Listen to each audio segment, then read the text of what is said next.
Good morning student. Standard 6 subject Gujarati. આપણો આજનો topic છે નિબંધ લેખન। નિબંધ લેખન પાર્ટ નંબર 2। પાર્ટ નંબર 1 માં આપણે શું શીખ્યા? આપણે સમજ્યા કે ખરેખર નિબંધ કઈ રીતે લખાય છે, બરાબર? તેમાં તમારે કયા કયા નિયમોનું ધ્યાન રાખવું પડે, તમે કઈ કઈ જગ્યાએ ભૂલ કરો છો કે તમને પૂરા માર્ક્સ નથી મળી શકતા, એ વિશે આપણે સમજીએ, બરાબર ને? તો ત્યારથી પછી આપણે તમને કહ્યું હતું કે આપણે નેક્સ્ટ પાર્ટમાં આપણે એક ટોપિક લઈને સમજીએ કે તમે કઈ કઈ ભૂલ કરો છો, ખરેખર એ ભૂલ ના થાય એના માટે આપણે આ એક વિષય પર ચર્ચા કરીએ। તમે દર વખતે એમ કહો છો કે મેમ તમે નિબંધ નથી લખાવ્યો। લાસ્ટ સેમેસ્ટરમાં ઘણા બધા એવું કહેતા હતા કે મેમ તમે નિબંધની તો પીડીએફ નથી મોકલી। તો નિબંધ છે એ કોઈ પીડીએફથી લખવાની વસ્તુ નથી। પહેલી તો વાત, નિબંધ શું વસ્તુ છે? તમારા વિચારોને પ્રગટ કરવાની છે। નિબંધમાં તમે એ વિષય ઉપર કેટલું લખી શકો છો અને તમે કેટલું એના વિશે જાણો છો એ તમારે લખવાનું છે। તમને કોઈ બી એક ટોપિક આપ્યો હોય, તમે ઘણી વખત આત્મકથા પૂછી હોય, બરાબર? આત્મકથા મતલબ બાયોગ્રાફી, જેને આપણે ઇંગ્લિશમાં બાયોગ્રાફી કહીએ છીએ। હવે તમને એક ફૂલની આત્મકથા આપી છે કે તમે ફૂલની આત્મકથા ઉપર તમારે નિબંધ લખવાનો છે, તો ફૂલ શું ફીલ કરે છે, મતલબ એ શું અનુભવે છે, એને કેવી લાગણીઓ થાય છે, કયા સમયે, એ વિશે તમારે ચર્ચા, તો તમે એના ઉપર કેટલું લખી શકો છો એ આપણે જોવાનું છે। હવે હું તમને પીડીએફ મોકલી દઉં, 5 નિબંધ તમને મોકલી દઉં, તમે રટ્ટા મારીને વાંચી નાખો, એમાંથી કોઈ પણ 3 તો તમને એક્ઝામમાં પૂછાવાના જ છે, તો તમે એક તો કડકડાટ તમે કરેલો જ છે જે તમને 100% આવડે જ છે, તો તમે ગોખેલું ડાયરેક્ટ લખી નાખશો। એ નિબંધ ખરેખર ગોખવાની વસ્તુ નથી। નિબંધ એ તમારા વિચારોને પ્રગટ કરવા માટેનો એક રસ્તો છે। જો ક્વેશ્ચન આન્સર હોય તો તમે ઝડપથી તૈયાર કરી શકો છો, વાંચીને તૈયાર કરો છો, બરાબર?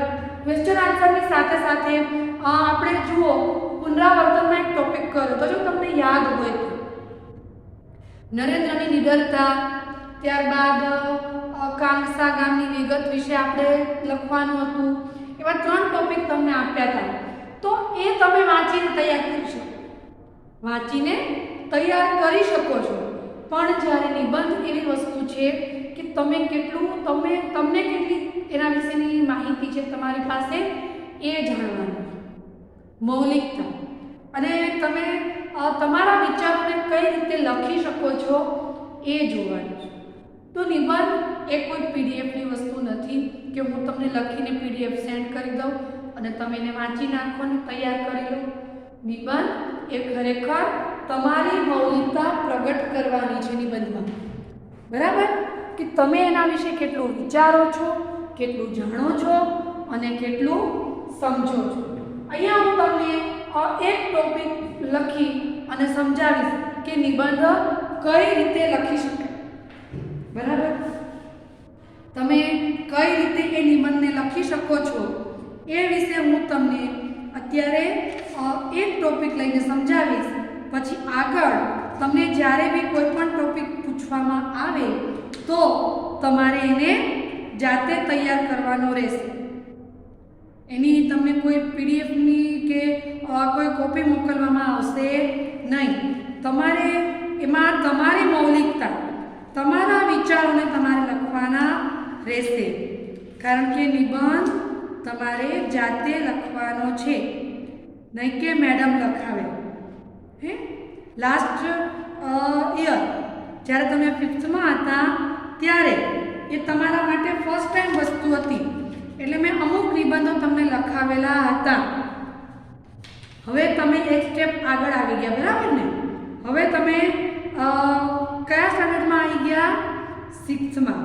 તો આપણી જે આપણું લેવલ છે એ એક સ્ટેપ આગળ આવે તો આપણી સમજદારી પણ એક સ્ટેપ આગળ આવવી જોઈએ ને। તો એ તમારે